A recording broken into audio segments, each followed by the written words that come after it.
പുരോഹിത ദർശനത്തിലേക്ക് സ്വാഗതം. നമ്മുടെ ഇന്നത്തെ അതിഥി ബഹുമാന്യനായ ഫാദർ മാത്യു തുണ്ടിയിൽ അച്ഛനാണ്. ബഹുമാനപ്പെട്ട അച്ഛൻ ഇപ്പോൾ പുഷ്പഗിരി മെഡിക്കൽ കോളേജിൻ്റെ ഡയറക്ടറാണ്. അച്ഛൻ നിരവധി സ്കൂളിൻ്റെ പ്രിൻസിപ്പളായി വിവിധ ഇടവകകളിൽ ശുശ്രൂഷ ചെയ്തിട്ടുണ്ട്. മലങ്കര കത്തോലിക്ക സഭയിലെ ഒരു വന്യ പുരോഹിതനാണ്. പ്രിയപ്പെട്ട അച്ഛനെ ഞാൻ സ്വാഗതം ചെയ്യുന്നു. അച്ഛ നമസ്കാരം. നമസ്കാരം. അച്ഛ, എങ്ങനെയാണ് പൗരോഹിത ശുശ്രൂഷയിലേക്ക് അച്ഛൻ വരാനിടയായത്? എന്നുവെച്ചാൽ എൻ്റെ ചെറുപ്പം മുതലേ ഒരു കുഞ്ഞുനാൾ മുതലുള്ള ആഗ്രഹമാണ് ഒരു അച്ഛനാകുക എന്നുള്ളത്. അപ്പോൾ അതുകൊണ്ട് ആ ഒരു ആഗ്രഹത്തിലാണ് ചെറിയ ക്ലാസ് മുതൽ തന്നെ ഇങ്ങനെ വളർന്നു വന്നത്. പിന്നെ അൾത്താര ബാലനായിട്ട് ശുശ്രൂഷ നടത്തി. സ്കൂളിൽ പഠിക്കുന്ന സമയത്ത് പോലും നമ്മുടെ ഒരു ക്ലാസ്സിലൊക്കെ ചോദിക്കും ആരാവണം എന്നൊരു ചോദ്യം 4ാം ക്ലാസ്സിലോ മറ്റോ ചോദിച്ചിട്ട് അന്ന് പോലും ഞാനിങ്ങനെ പറഞ്ഞു അച്ഛനാവണം എന്ന് പറഞ്ഞിട്ടുണ്ട്. പിന്നെ അതിനകത്ത് ഒത്തിരി വളർത്തിയ ആളുകൾ എൻ്റെ വല്യപ്പച്ചൻ, അച്ചാച്ചൻ്റെ അപ്പച്ചൻ ഈ കാര്യത്തിൽ എന്നെ ഒരുപാട് വളർത്തിയ ആളാണ്.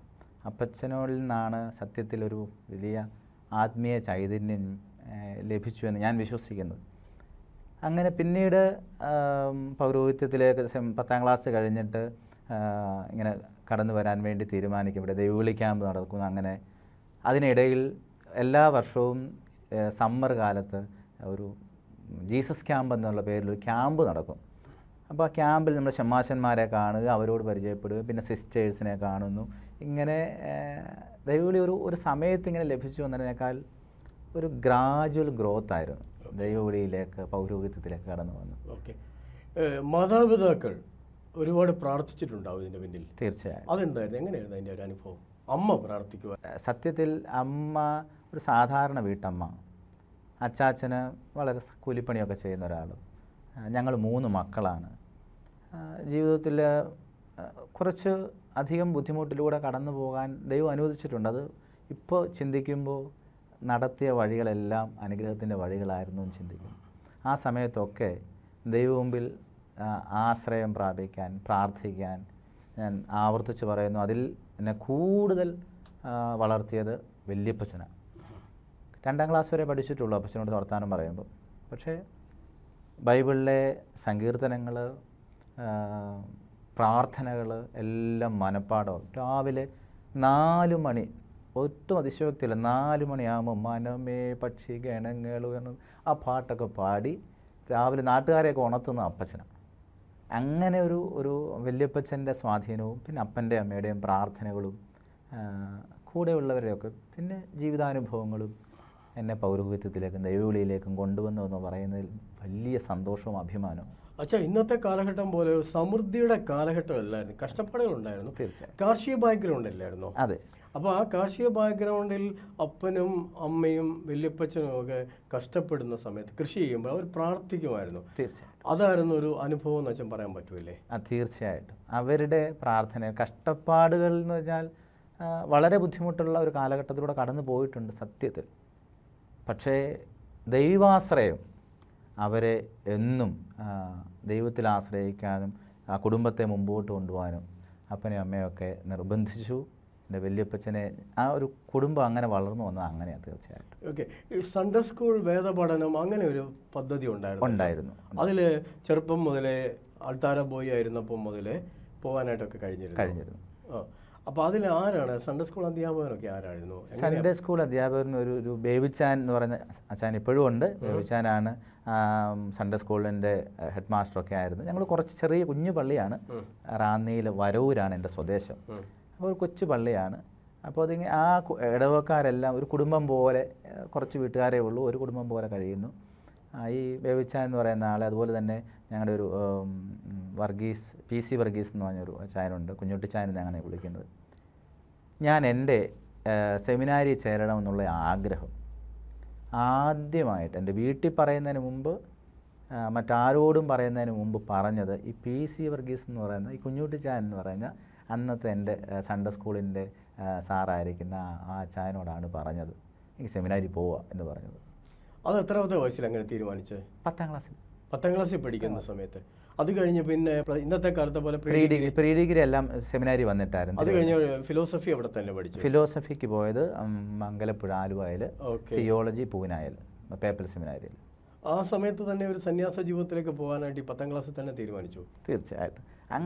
കൂടുതൽ കാര്യം അറിയാമോ എന്നുള്ളതിനെ കുറിച്ചൊന്നും അറിഞ്ഞുകൂടാ. ബാക്കി എന്താ സംഭവിക്കുന്നതെന്ന് അങ്ങനെ ഒന്നും അറിയില്ല. ഒന്നും അറിയില്ല. ശരിക്കും എന്താ പറയണത്, ദൈവത്തിന് വേണ്ടി അങ്ങ് സമർപ്പിതനാവുകയായിരുന്നു. തീർച്ചയായിട്ടും. അതൊരു ഒരു ഒരു ദൈവം വിളിക്കുന്നു, ഞാൻ പോകുന്നു എന്നുള്ളൊരൊറ്റ ചിന്തയേ ഉള്ളൂ. അതിനപ്പുറത്ത് മറ്റിനി എന്നാ വരാൻ പോകുന്നതെന്നൊന്നും ഫ്യൂച്ചറിനെ പറ്റി ചിന്തിച്ചിട്ടേ. അത് നല്ലൊരു കാര്യമാണല്ലോ, ദൈവം നടത്തി എന്നുള്ളതാണ്. ഓക്കെ. അച്ഛന് ഇപ്പോൾ പുഷ്പഗിരി മെഡിക്കൽ കോളേജിൻ്റെ അത്യുന്നതമായ ഒരു പൊസിഷനിലായിരിക്കുന്നത് ഡയറക്ടറായിട്ട് വരുന്നു. ദൈവം ഉയർത്തി എന്ന് പറയാൻ പറ്റുകയില്ലേ? അതല്ലാതെ മറ്റൊന്നുമല്ല. ദൈവം വളർത്തിയതും നിന്നതല്ല, എന്നെ നിർത്തിയതാണ്, നേടിയതല്ല, എല്ലാം തന്നതാണെന്ന് പൂർണ്ണ ഹൃദയത്തോടെ വിശുദ്ധ ബലി അർപ്പിക്കുമ്പോൾ ഞാൻ കർത്താവിനോട് പറയും. ഇന്ന് വരെ നടന്നതും നിന്നതുമെല്ലാം തമ്പുരാൻ നടത്തിയതുകൊണ്ട് മറ്റൊന്നും. ജീവിതത്തിൽ അതുകൊണ്ട് തന്നെ അച്ഛന് പറയാൻ പറ്റുമോ, പ്രാർത്ഥന ഒരു ഭയങ്കര ബലമാണ്, ശക്തിയാണെന്ന് പറയാൻ പറ്റും? തീർച്ചയായിട്ടും. 101% ഈ ബലിപീഠം തന്ന ബലമല്ലാതെ ഒന്നുമില്ല. ബലിപീഠത്തിൽ കെട്ടിപ്പിടിച്ച് കരയുമ്പോൾ ഒരു സുഖം ഉണ്ടാവില്ലേ? അതേ ഉള്ള ആശ്വാസം, അത് മാത്രമേ ഉള്ളൂ. അപ്പോൾ അച്ഛന് ഈ പൊസിഷന് മുമ്പ് തന്നെ ആദ്യത്തെ പോസ്റ്റിങ്ങിൽ സ്കൂളിൻ്റെ ചുമതല പ്രിൻസിപ്പളായി വർക്ക് ചെയ്തിട്ടുണ്ട്. ആ ഒരു മിനിസ്ട്രിയെ കുറിച്ച് എന്താണ് പറയാനുള്ളത്? ഹൈറേഞ്ചിലായിരുന്നു. ഹൈറേഞ്ചിൽ മേരിഗിരി, തോപ്രാംകുടി അടുത്ത് മേരിഗിരി എന്നൊരു പ്രദേശത്തായിരുന്നു ആദ്യം ഉണ്ടായിരുന്നത്. അവിടെ ഒരു 4-5 പള്ളികൾ ഞാനും ജേക്കബ് വാഴക്കുന്നത്ത് എന്ന് പറയുന്നത് എൻ്റെ സുഹൃത്ത് അച്ഛനും കൂടിയാണ്. അച്ഛൻ സീനിയർ, എൻ്റെ ഒരു 3-4 വർഷം സീനിയറാണ്. അച്ഛൻ്റെ ജൂനിയറായിട്ടാണ് ഞാൻ അവിടെ ചെന്നത്. അപ്പോൾ ഞങ്ങൾ വളരെ ഹൈറേഞ്ചിൽ ദൈവിക ശുശ്രൂഷ നടത്തുന്നു. ഇപ്പോഴും എനിക്ക് ഭയങ്കര ഒരു ഓർമ്മിച്ചെടുക്കാൻ നല്ല കാലഘട്ടമാണ്. നൊസ്റ്റാൾജിയ ഫീലിംഗ് ആണ്. തീർച്ചയായിട്ടും. അവിടെ ജനത്തോട് വളരെ സാധാരണപ്പെട്ട മനുഷ്യൻ്റെ കൂടെ ആയിരിക്കാൻ, പ്രത്യേകിച്ച് സ്കൂള് ഞങ്ങൾ അവിടെ ചെല്ലുമ്പോൾ ഒരു ചെറിയ സ്കൂളാണ്. ഞാനവിടെ ചെല്ലുമ്പോൾ 7ാം ക്ലാസ് വരെയായി, 7, 8. പിന്നെ ഞങ്ങൾ ഒന്നിച്ച് അച്ഛൻ കൂടെ ഉണ്ടായിരുന്നു 2-3 വർഷം. അതിനുശേഷം +1, +2 വരെയൊക്കെ ആയി. ഒരു നല്ല രീതിയിൽ സ്കൂൾ വളർത്തിയെടുക്കാം, ആ മിനിസ്ട്രി ചെയ്യാൻ വേണ്ടി കഴിഞ്ഞു. അതിനുശേഷം പിന്നീട് എവിടെയായിരുന്നു? മുണ്ടക്കയത്ത് വന്നു. മുണ്ടക്കയം സെൻറ്റ് ജോസഫ് സെൻട്രൽ സ്കൂളിൽ അവിടെ പള്ളിയുണ്ട്. കോരുത്തോട്, ചിറ്റടി, പിന്നെ മുക്കൂട്ടുതറ, എടകടത്ത്, ഇങ്ങനെ 5 പള്ളികളും ഈ സ്കൂളും കൂടെയാണ്. അപ്പോൾ എൻ്റെ കൂടെ സഹായത്തിന് വേറൊരു അച്ഛനും ഉണ്ടായിരുന്നു. പിന്നെ സ്കൂളിൻ്റെ മാനേജരായിട്ടായിരുന്നു ആദ്യം, പിന്നീട് സ്കൂളിൻ്റെ പ്രിൻസിപ്പാളായി ഒരു 5 വർഷത്തോളം അവിടെ സേവനം ചെയ്തു. നമ്മുടെ കർത്താവിൻ്റെ ഏറ്റവും വലിയ മിനിസ്ട്രിയാണ് ഈ ടീച്ചിങ് മിനിസ്ട്രി. അതുപോലെ തന്നെ, അല്ലെങ്കിൽ അച്ഛൻ്റെ ഭാഷയിൽ പറഞ്ഞാൽ ഈശോ തമ്പുരാൻ്റെ ഏറ്റവും വലിയ മിനിസ്ട്രിയാണ് ടീച്ചിങ് മിനിസ്ട്രി. ആ ടീച്ചിങ് മിനിസ്ട്രിയിൽ എങ്ങനെയാണ് ഈ സഭ ഇങ്ങനെ അച്ഛനെ കൊണ്ടുവരാൻ ഇടയായത്? അത് നിമിത്തമല്ല, ദൈവത്തിൻ്റെ വിളിയാണെന്ന് ഞാൻ പറയും. തീർച്ചയായിട്ടും. അതെങ്ങനെയാണ്, എന്തുകൊണ്ടാണ് അതിനകത്ത് വരാൻ കഴിഞ്ഞു? B.Ed കഴിഞ്ഞു, അതുകൂടാതെ തന്നെ B.Ed കഴിഞ്ഞവരെല്ലാം പഠിപ്പിക്കണമെന്നില്ല, പക്ഷേ ഇങ്ങനെ ഒരു പാഷൻ ഉണ്ടാവാൻ കാര്യം സഭയ്ക്ക് എങ്ങനെയാണ് ഈ നിയോഗം തരാനായിട്ട് കഴിഞ്ഞത്? അതും ഒന്നും പ്ലാൻഡ് ആയിരുന്നില്ല. അവിടുത്തെ പള്ളിയിൽ ആദ്യം ചെന്ന് കഴിഞ്ഞപ്പോൾ അവിടുത്തെ കട്ടപ്പനയ്ക്കടുത്ത് ലബ്ബക്കട എന്നൊരു സ്ഥലമുണ്ട്. അവിടെ ഒരു പുതിയതായിട്ട് ആ വർഷം ഒരു B.Ed കോളേജ് തുടങ്ങി. ആ B.Ed കോളേജിൽ ഒരു സീറ്റ് കൂടെ ബാക്കിയുണ്ടെന്ന് പറഞ്ഞു. അപ്പം അവിടുത്തെ ക്ലാസ്സുകളെല്ലാം തീരാൻ പോകുന്ന സമയത്ത് ഒരു സീറ്റ് CST അച്ഛന്മാരുടെ നടത്തുന്നൊരു സ്കൂളാണ് B.Ed കോളേജ്. അപ്പോൾ അവിടെ ആ അവസാനത്തെ സീറ്റിൽ ദൈവം എനിക്കൊരു ചാൻസ് തന്നു. പഠിക്കാൻ പോയി. അവിടെ പോയി B.Ed കംപ്ലീറ്റ് ചെയ്തു.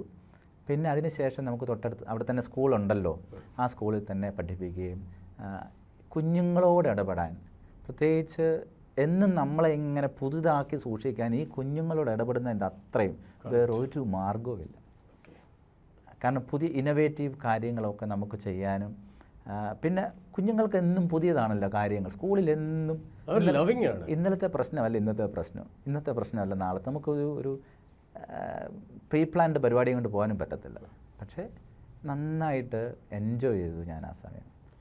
അത് അഭിനയ പിതാവ് മനസ്സിലാക്കിയതുകൊണ്ടാണ്. മുണ്ടക്കയത്ത് വലിയ സ്കൂളാണ്, 2500 പിള്ളേരുള്ള ഒരു സ്കൂളായിരുന്നു.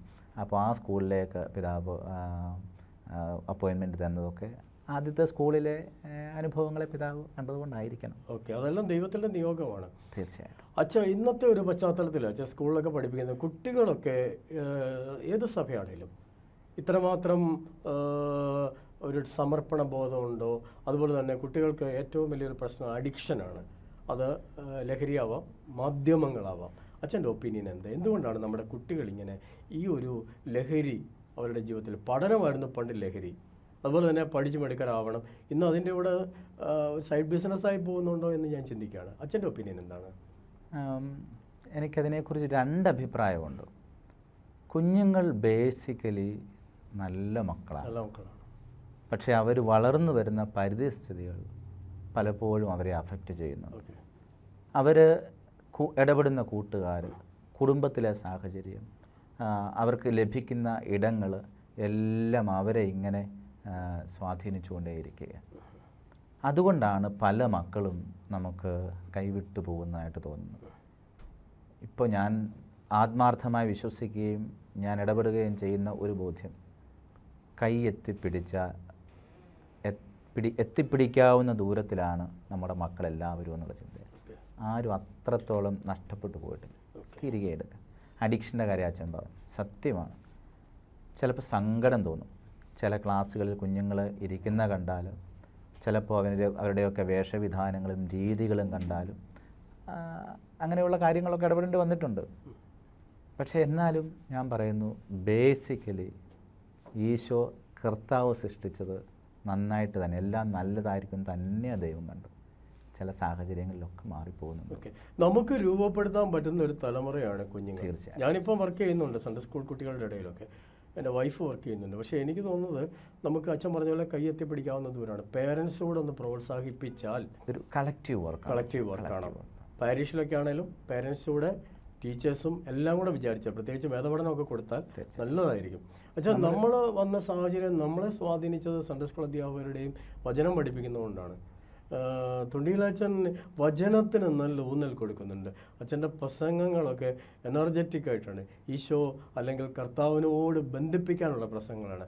ആ ഒരു പാഷൻ അല്ലെങ്കിൽ ആ ഒരു കമ്മിറ്റ്മെൻറ്റ് എങ്ങനെയാണ് ഈ ഉത്ബോധം കൂടുതൽ കിട്ടുന്നത്? നമ്മളെല്ലാം പ്രസംഗിക്കുന്നു, പക്ഷേ വചനം, the word of God is dependable and eternal and test worthy നമ്മൾ പറയാറുണ്ട്.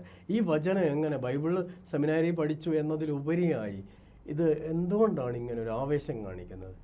ഈശോയോട് ബന്ധിപ്പിക്കണം, കർത്താവിനോട് ബന്ധിപ്പിക്കണം. വചനത്തോട് ചേർന്ന് നിൽക്കുക എന്നുള്ളത് പൗരോഹിത്യം സ്വീകരിച്ച അന്നോ അല്ല അതിന് മുമ്പോ മുതലേ ദൈവം എന്നിലിങ്ങനെ കുത്തി വെച്ചേക്കുന്ന കാര്യം പോലെ എനിക്ക് തോന്നുന്നുണ്ട്. അത് ഇൻസ്റ്റിൽ ചെയ്തേക്കാണ് ഈശോ. അത് പറയാൻ, പ്രസംഗിക്കാൻ, കൊടുക്കാൻ ദൈവം എന്നെ ഒരു ഉപകരണമാക്കുന്നു എന്ന് തോന്നുന്നുണ്ട്. അതിനകത്ത് ഞാൻ മടിക്കേണ്ട കാര്യമില്ല. സുവിശേഷം പറയാനുള്ളതാണ്. പൗലോസ്ലീഹയെ പോലെ സുവിശേഷം I am not ashamed of the gospel. അത് നമ്മുടെ പുരോഹിതൻ്റെ ദൗത്യത്തിൻ്റെ ദർശനമാണ്. അപ്പോൾ അത് ദൈവം എന്നെ ഏൽപ്പിച്ചിരിക്കുന്ന ഒരു ഉത്തരവാദിത്വം തന്നിട്ടുണ്ടെങ്കിൽ അതെനിക്ക് ചെയ്യാനും അതിൻ്റെ പൂർണ്ണതയെ കൊടുക്കണം ആഗ്രഹമുണ്ട്. അതുകൊണ്ട് വചനത്തോട് ഞാൻ ഇങ്ങോട്ട് ഇന്ന് പോരുമ്പോൾ, ഈ പ്രോഗ്രാമിന് പോരുമ്പോൾ കർത്താവിൻ്റെ വചനം എടുത്ത് അത് നമ്മൾ പറയും അങ്ങനെ വചനം വായിക്കേണ്ട ആൾ. പക്ഷേ അതെന്തുകൊണ്ടോ എനിക്ക് അന്ധവിശ്വാസത്തിൻ്റെ ഭാഗമല്ല. പോരുമ്പോൾ ഞാനൊരു വചനം എടുത്തു. പ്രഭാഷകം 34 അധ്യായം 35 അധ്യായം. വിധവയുടെ പ്രാർത്ഥന കർത്താവ് കേൾക്കുന്നു. ഇത് എന്നോട് പറഞ്ഞത് എന്തിനാണ്? ആരുടെ വാക്കുകൾക്കും ദൈവത്തിൻ്റെ മുമ്പിൽ നീ ഇപ്പോൾ പറയാൻ പോകുന്നത് കർത്താവിൻ്റെ വചനം. എന്നെ ഇവിടെ ഇരുത്തിയത് ഈ കർത്താവിൻ്റെ പുരോഹിതൻ എന്നുള്ള നിലയിലാണ്. ആ വചനം ഞാൻ പറഞ്ഞുകൊണ്ടേയിരിക്കണം. കർത്താവിന് വേണ്ടി സംസാരിച്ചു. ഓക്കെ അച്ഛാ, നമ്മുടെ ഇന്നത്തെ ഒരു കാലഘട്ടത്തിൽ നമ്മൾ രണ്ടുപേരും മലങ്കര മാർത്തോമാ സുറിയാനി സഭയുടെ പ്രതിനിധി, അതിൻ്റെ ഭാഗം, അതിൻ്റെ പുരോഹിതനുമാണ്. അച്ഛൻ മലങ്കര കത്തോലിക്ക സഭയിലെ പുരോഹിതനാണ്. അപ്പം നമുക്ക് ഈ വചനം കൺവെൻഷനുകളുണ്ട്. പക്ഷേ പേഴ്സണൽ ലൈഫിൽ രാവിലെ ഒരു ഡിവോഷൻ എടുക്കാനോ അതല്ല എങ്കിൽ ഒന്ന് മുട്ടുകുത്തി പ്രാർത്ഥിക്കാനോ ഒരു പക്ഷേ നമ്മളെല്ലാം, ഞാൻ ഉൾപ്പെടെ നമ്മൾ ചെയ്യുന്നുണ്ട്. ഞാൻ ഇന്ന് രാവിലെ മുട്ടുകുത്തി പ്രാർത്ഥിച്ച് വചനം വായിച്ച് ഡിവോഷൻ എടുത്ത് ഈ പരിപാടി പോലും പ്രാർത്ഥിച്ചാണ് തുടങ്ങിയത്. അപ്പോൾ എന്തുകൊണ്ടാണ് നമ്മുടെ ജനങ്ങൾക്ക് ഇത്ര ഒരു ആവേശം ഉണ്ടാകുന്നുണ്ട്? ഞങ്ങൾക്കാണെങ്കിൽ ഒരുപാട് കൺവെൻഷനുകളുണ്ട്. പേഴ്സണലായിട്ട് ബൈബിളിനോടൊരു അറ്റാച്ച്മെൻ്റ് ഉണ്ടോ? അച്ഛൻ്റെ കാഴ്ചപ്പാട് എന്താണ്? നമ്മുടെ ജനങ്ങൾ ഇതിൽ നിന്ന് തീർച്ചയായിട്ടും അതിന് നമ്മൾ ഒന്നുകൂടെ ആത്മവിചിന്തനം സഭയൊന്നായിട്ട് ചെയ്യേണ്ടിയിരിക്കുന്നു. കാരണം ദൈവത്തിൻ്റെ വചനത്തിൽ നിന്ന് വ്യതിചലിച്ച് പോകുന്നുണ്ട് നമ്മളോട് തന്നെ പിഴയിടിക്കേണ്ട സമയം കൂടിയാണ്. നമ്മൾ മറ്റെല്ലാത്തിനും ഈ പറഞ്ഞ കൺവെൻഷനുകൾക്ക് നമുക്ക് കുറവില്ല. ആചാര അനുഷ്ഠാനങ്ങൾ ആഘോഷമാക്കുന്നതിനകത്ത് നമുക്ക് കുറവില്ല. നമ്മൾ എല്ലാറ്റിനകത്തും ഇങ്ങനെ ഒരു സോ കോൾഡ് വലിയ സംവിധാനങ്ങൾ ഉണ്ടാക്കി വെക്കുന്നതിന് ഇൻഫ്രാസ്ട്രക്ചർ തീർച്ചയായിട്ടും അകത്ത് തമ്പുരാനുണ്ടോ, കർത്താവുണ്ടോ എന്ന് നമ്മൾ ശ്രദ്ധിക്കാറില്ലെന്ന് ഞാൻ എന്നോട് തന്നെ ആത്മവിമർശനം നടത്തുകയും വിചിന്തനം ചെയ്യുകയും ചെയ്യാറുണ്ട്. അത് നമ്മുടെ സമൂഹത്തിന്, അത് അച്ഛൻ്റെ ഇടവകയിലാണെങ്കിൽ ഞാൻ എൻ്റെ ജനത്തോടാണെങ്കിലും ഒക്കെ സംസാരിക്കേണ്ടത് ഈ കർത്താവിൻ്റെ വചനത്തെ ഹൃദയം കൊണ്ട് ഏറ്റെടുക്കാൻ ഓരോരുത്തരും തയ്യാറായാൽ സഭ മാറും, ട്രാൻസ്ഫോം ചെയ്യാൻ പറ്റും, ലോകം മാറും. അപ്പോൾ അച്ഛന് കഴിഞ്ഞ നാളുകളിലൊക്കെ മറ്റ് സഭകളുമായി അച്ഛനൊരു ബന്ധമുണ്ടായിരുന്നു. തീർച്ചയായിട്ടും. അത് അച്ഛനെ ഇപ്പോൾ നമ്മൾ രണ്ടുപേരും അടുത്തിരിക്കുന്നു.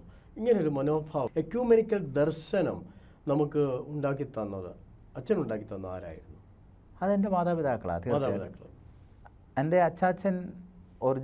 അച്ചാച്ചൻ്റെ വീട്ടുകാർ, അമ്മയുടെ വീട്ടുകാർ എല്ലാം മർത്തോമായ. വല്യപ്പച്ചൻ്റെ അപ്പോൾ പിന്നീട് ഞങ്ങൾ അവിടെ താമസമായ സമയത്താണ് മലങ്കര പള്ളിയിലോട്ട് മാറിയത് സാഹചര്യങ്ങളിൽ. അതുകൊണ്ട് തന്നെ എന്നെ സംബന്ധിച്ചിടത്തോളം ഈ വചനത്തെക്കുറിച്ചുള്ള താല്പര്യം അച്ഛൻ പറഞ്ഞത് ബേസിക്കലി ഈ അപ്പച്ചനും ഒക്കെ ഇങ്ങനെ വചനവുമായി ബന്ധപ്പെട്ട് നിന്നുകൊണ്ട് 91-ാം സങ്കീർത്തനം, 23-ാം സങ്കീർത്തനം, 1-ാം സങ്കീർത്തനം, ഇതൊക്കെ ആരെങ്കിലും ഒരാൾ വീട്ടിൽ വന്നാൽ ഉടനെ വല്യപ്പച്ചൻ കൊച്ചുമനിക്ക് വന്നേ 91-ാം സങ്കീർത്തനം ചൊല്ലി കേൾപ്പിച്ചു. അഭിമാനമായിരുന്നു, അപ്പച്ചൻ അഭിമാനമാണ്. 23-ാം സങ്കീർത്തനം യഹോവ എൻ്റെ ഇടയനാവുന്നു. ഇപ്പോൾ ബൈബിളിൽ POC ബൈബിളിലൊക്കെ വ്യത്യാസം, കർത്താവ് എൻ്റെ ഇടയനാവുന്നു എന്നൊക്കെ യഹോവ എൻ്റെ ഇടയനാവുന്നു ചൊല്ലിക്കേ. അപ്പോൾ ഇത് വചനം ഇങ്ങനെ നമ്മളെ മാറ്റുമായിരുന്നു. ശരിക്കും അച്ഛന്മാർ വരുമ്പം ചൊല്ലിപ്പിച്ച് കേൾപ്പിക്കുമായിരുന്നു. വരുമ്പോൾ ചൊല്ലിപ്പിക്കുന്നു. ആളുകൾ ആരെയും ഗസ്റ്റ് വന്നാലും അവർക്ക് അഭിമാനിക്കാൻ വേറെ ഒന്നുമില്ല, ഇതായിരുന്നു പ്രത്യേകിച്ച് നമ്മളെ കൊണ്ടൊക്കെ ചെയ്യിപ്പിക്കും. അപ്പോൾ ഈ മർത്തോമ പാരമ്പര്യം, പിന്നെ അതുപോലെ തന്നെ യാക്കോബായ സഭ, എല്ലാവരും എല്ലാ സഭാവിഭാഗങ്ങളും ചേർന്ന അതിനകത്ത് ഒരിക്കൽ പോലും എൻ്റെ ചെറുപ്പത്തിൽ ഇന്ന സഭയാണ് ഇന്ന സഭ അങ്ങനൊന്നും ഒരു വ്യത്യാസവും എനിക്ക് തോന്നിയിട്ടില്ല. അച്ഛാ, അതൊരു നാടിൻ്റെ നന്മയില്ലായിരുന്നു അത്? തീർച്ചയായിട്ടും. നമ്മുടെ നാട്ടിൽ ഹൈന്ദവരായിട്ടുള്ള ആളുകളുണ്ടായിരുന്നു, അവർ കയറി ഇറങ്ങുന്ന ഒരു സാഹചര്യം ഉണ്ടായിരുന്നു, അങ്ങനെയൊക്കെ ഒരു ബന്ധം ഉണ്ടായിരുന്നുകൊണ്ടല്ലേ? അച്ഛാ, അത് 100 വട്ടം പറയണം. എൻ്റെ സുഹൃത്തുക്കൾ ആരൊക്കെ ഹിന്ദുസാണ്, ആരൊക്കെ ക്രിസ്ത്യൻസാണ്, മുസ്ലിംസ് ആരെങ്കിലും ഉണ്ടായിരുന്നു ഒന്നും നമുക്ക് അറിഞ്ഞുകൂടാ. മനുഷ്യരാണെന്ന് എല്ലാവരും നമ്മുടെ സുഹൃത്തുക്കളും. ഞാൻ അവരുടെ വീട്ടിൽ ഉച്ചയ്ക്ക് ഭക്ഷണത്തിന് പോകുന്നു, പിറ്റേ ദിവസം മറ്റവരുടെ വീട്ടിൽ ഭക്ഷണത്തിന് പോകുന്നു. ഇങ്ങനെ മാറി മാറി നമ്മൾ അങ്ങോട്ട് കളിക്കുമ്പോൾ ഇപ്പോൾ ഓർത്തെടുക്കുമ്പോൾ ഒരു 2-3 വീടുകളെ ക്രിസ്ത്യൻസ് എന്ന് പറഞ്ഞ് എൻ്റെ ചുറ്റുവട്ടത്തിലുണ്ടായിരുന്നുള്ളൂ. ഇപ്പോൾ കുറച്ച് വീടുകളിലൂടെയൊക്കെ ഉണ്ടായിട്ടുണ്ട്. ബാക്കിയെല്ലാം ഹിന്ദുസും അതിൻ്റെ പല ഉപവിഭാഗങ്ങളും ഒക്കെയാണ്. എല്ലാവരും നമ്മുടെ സുഹൃത്തുക്കളാണ്. അതിനിടയിൽ ഏത് മതം, ഏത് വിഭാഗം, ഇതൊന്നും ചിന്തിക്കേണ്ട സമയമോ കാലമോ ഒന്നും ഉണ്ടായിട്ടില്ല. അത് നാടിൻ്റെ നന്മയായിരുന്നു, നമ്മുടെ വളർത്തിക്കൊണ്ടുവന്ന സാഹചര്യം അതായിരുന്നു. പക്ഷേ അച്ഛാ, ഇന്ന് മതമൗലികവാദവും അതുപോലെ തന്നെ മതമൈത്രിയും താറുമാറാക്കുന്ന ഒരു സാഹചര്യമാണുള്ളത്. ഞാൻ ഓർക്കുന്നു, എൻ്റെ ബോംബെയിലെ ജീവിതത്തിൽ, ബോംബെ പള്ളി പണിതത് ശിവസേന BJP ഉള്ള ആളുകളാണ്. പക്ഷേ പ്രൊമോട്ട് ചെയ്യുന്ന സാഹചര്യത്തിൽ ഞാൻ കഴിഞ്ഞ 19 അവിടെ പോയിരുന്നു. 19 പോയപ്പോൾ അവരെന്നെ കാണാൻ വന്നിരുന്നു. അപ്പം ഞാൻ അവരോട് പറഞ്ഞു, എന്തൊരു സന്തോഷമാണത്. പക്ഷേ ആ കാലം മാറിക്കൊണ്ടിരിക്കുകയല്ലേ ഇത്. അതെന്തുകൊണ്ടാണ് ഇങ്ങനെ മാറുന്നത്? എന്തുകൊണ്ടാണ് ഇങ്ങനെ ഒരു സാഹചര്യം ഉണ്ടാകുന്നത്? എന്ത് ചെയ്യാൻ പറ്റും? എല്ലായിടത്തും മാറിയോ എന്ന് ചോദിച്ചാൽ മാറിയിട്ടില്ല.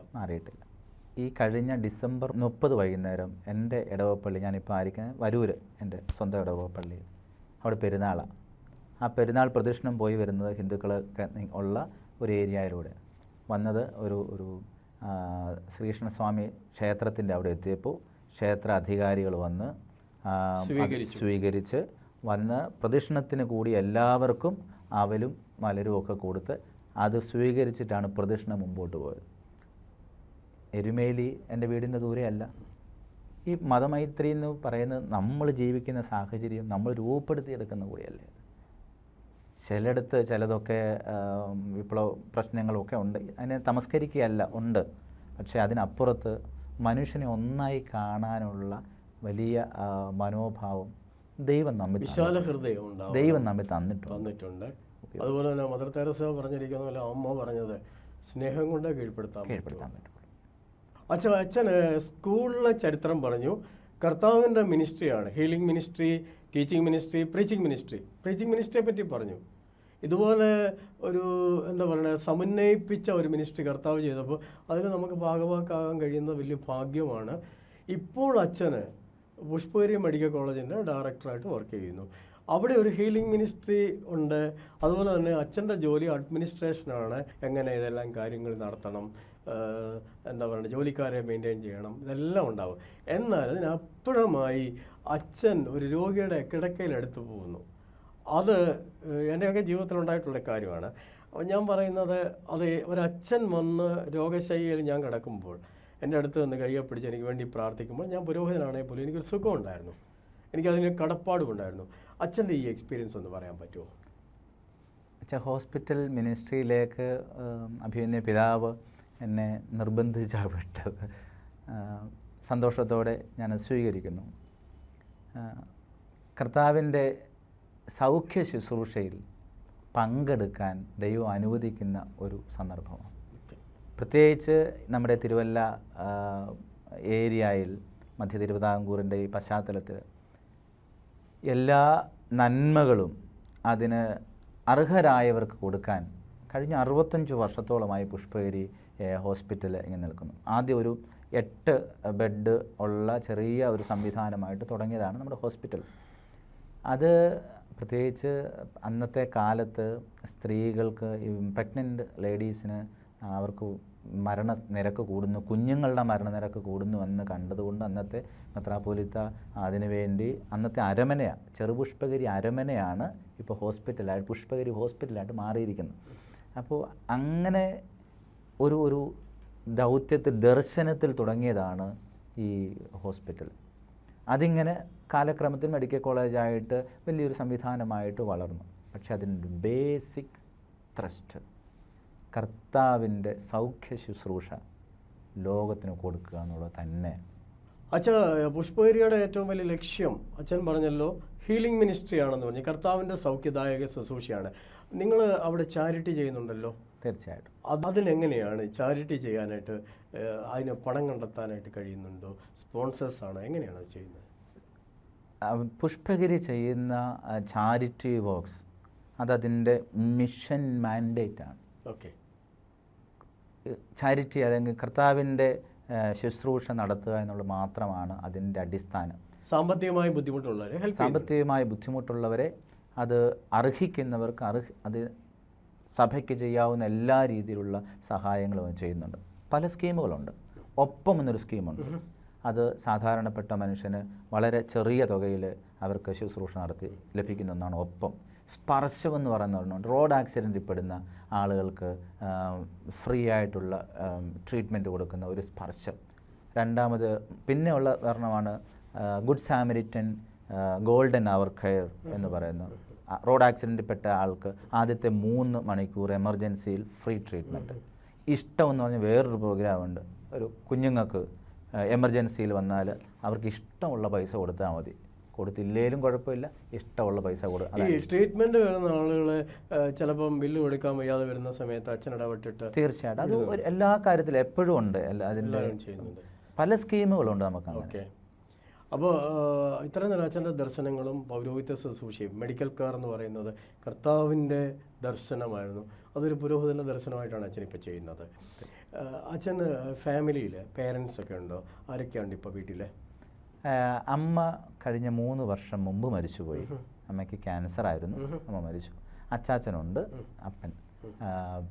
2 ജ്യേഷ്ഠന്മാരാണുള്ളത്. ജ്യേഷ്ഠന്മാർ 2 പേരും അവിടെ വീടിനടുത്ത് തന്നെയാണ്. അച്ചാച്ചൻ മൂത്ത ജ്യേഷ്ഠൻ്റെ കൂടെയാണ് കഴിയുന്നത്. പിന്നെ എൻ്റെ അച്ചാച്ചൻ്റെ അനുജന്മാർ 2 പേരുണ്ട്. അവർക്ക് 2 പേർക്കും സംസാരിക്കാൻ ബുദ്ധിമുട്ടുണ്ട്. അവരും നമ്മുടെ കൂട്ടുകുടുംബം പോലെ. അപ്പോൾ അവർ കല്യാണം കഴിച്ചിട്ടില്ല, അങ്ങനെയാണ് കഴിയുന്നത്. ഇന്നത്തെ പുരോഹിത ദർശനം ഇവിടെ അവസാനിക്കുന്നു. അടുത്ത എപ്പിസോഡിൽ മറ്റൊരു അതിഥിയുമായി നമുക്ക് കണ്ടുമുട്ടാം.